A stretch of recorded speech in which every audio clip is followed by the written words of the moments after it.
C'est en présence de la sommité académique, des institutions ainsi que des étudiants que Denis Sassou Nguesso a procédé à la décoration du professeur Théophile Obenga en hommage à l'ensemble de son œuvre. Élevé au rang de grand maître de l'Ordre des mérites nationaux, le professeur Théophile Obenga est un philosophe, linguiste, historien et égyptologue qui a consacré son œuvre à la valorisation des racines africaines.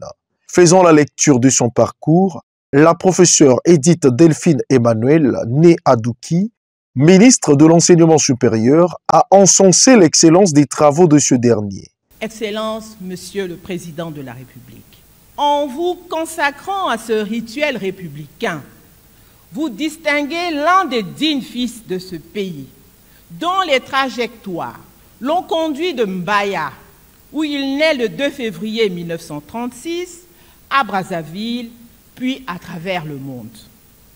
Assurément, témoigner de l'œuvre du professeur Théophile Obenga constitue un exercice complexe, tant sa personnalité paraît plurielle.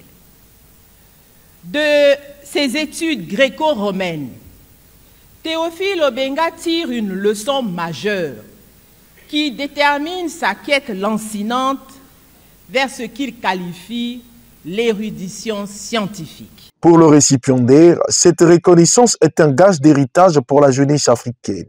À l'évidence et sans aucun doute,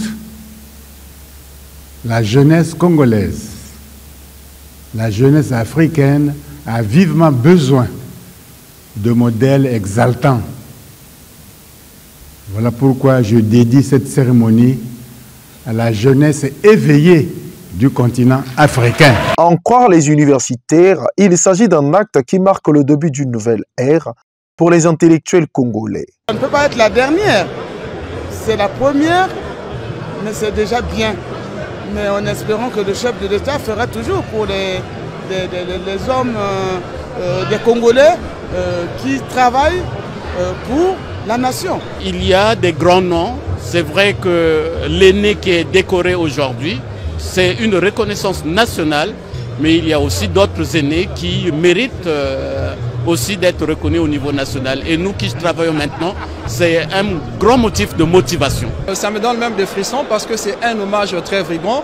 Et je souhaiterais même qu'au-delà du professeur Théophile Obenga, qui était un grand maître, qu'on puisse aussi avoir l'habitude de faire cela auprès des autres professeurs émérites qui sont dans notre territoire national. C'est un acte sans précédent que vient de poser la nation congolaise à l'endroit de ses érudits. Tout en espérant que celui-ci perdure, les universitaires saluent l'engagement du chef de l'État dans la reconnaissance de l'implication des hommes des sciences dans le développement du pays.